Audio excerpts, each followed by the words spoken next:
वास्तविक अपराधी नहीं मिल रहा है तो किसी जो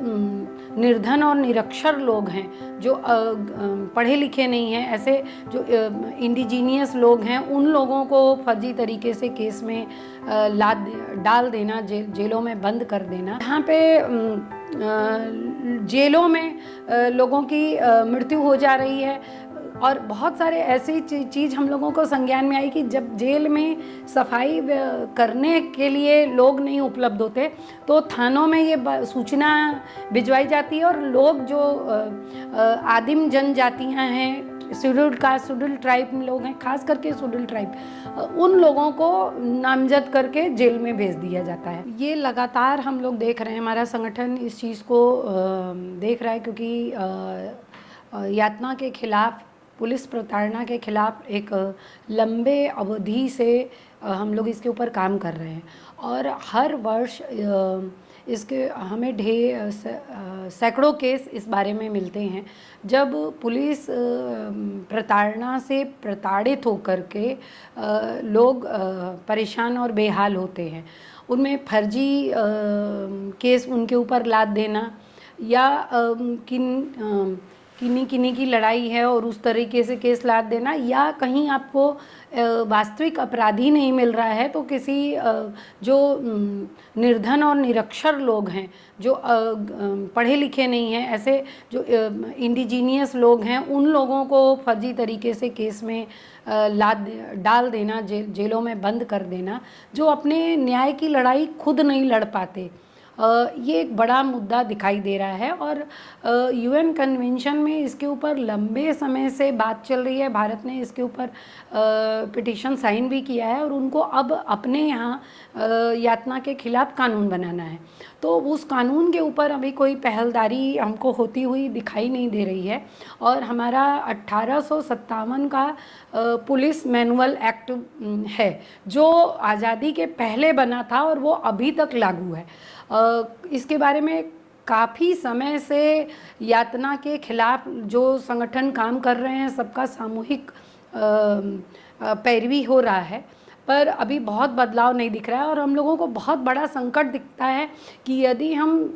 अपने ही जनता को, अपने नागरिकों को यातना, किसी भी तरीके का यातना देते हैं तो अपने विकास को प्रभावित करते हैं, क्योंकि यातना से प्रभावित होकर के उनके परिवार का विकास और परिवार से समाज और देश का विकास प्रभावित होता है। बहुत सारे केस हम लोगों को ऐसे संज्ञान में आते हैं, जब ऐसे लोगों को हम लोग मिलते हैं इस मुद्दे पे काम करते हुए, तो दिखाई देता है कि वास्तविक अपराधियों को न पकड़ के पुलिस जो भी सामने आया या जिनके ऊपर थोड़ा भी डाउट हुआ उन लोगों को जेल में डाल दिए और 30-30 साल से लोग केस लड़ रहे हैं। जब हमारा संगठन, हमने इस पे काम शुरू किया था, अभी तक वो केस चल रहा है और पूरा परिवार उसकी वजह से तबाह हो जा रहा है। बहुत सारे ऐसे केस हम लोगों को सामने आ रहे हैं जहाँ पे जेलों में लोगों की मृत्यु हो जा रही है और बहुत सारे ऐसी चीज़ हम लोगों को संज्ञान में आई कि जब जेल में सफाई करने के लिए लोग नहीं उपलब्ध होते तो थानों में ये सूचना भिजवाई जाती है और लोग जो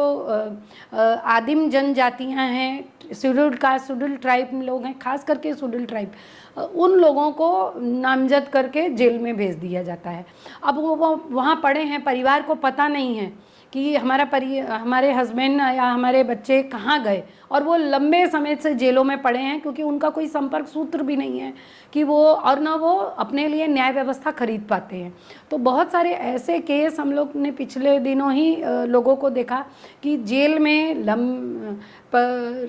उनकी ऐसा दिखा दिया गया, उनको मार दिया गया और जो सरगम चांसेस दिखते हैं वो मारने के दिखते हैं, पर उनके घर वालों को बताया गया कि वो आत्महत्या, जबकि अगर उसका विश्लेषण किया जाए तो कहीं भी ऐसी चीज़ दिखाई नहीं देती। तो हम इसी बात को बार बार जोर दे रहे हैं कि जब हम लोग ने इस विषय पे काम शुरू किया था और जो केस तब हमारे संज्ञान में आया और आज 30 साल बाद वो केस अभी भी न्यायालय में चल रहा है, तो एक फर्जी केस अगर पुलिस लेती है, नामजद करती है लोगों को, और वो तथ्यों और सबूतों का विश्लेषण लंबे समय तक अगर न्यायालय तक नहीं पहुंचता, तो पूरा परिवार और एक पीढ़ी पीछे हो जाती है।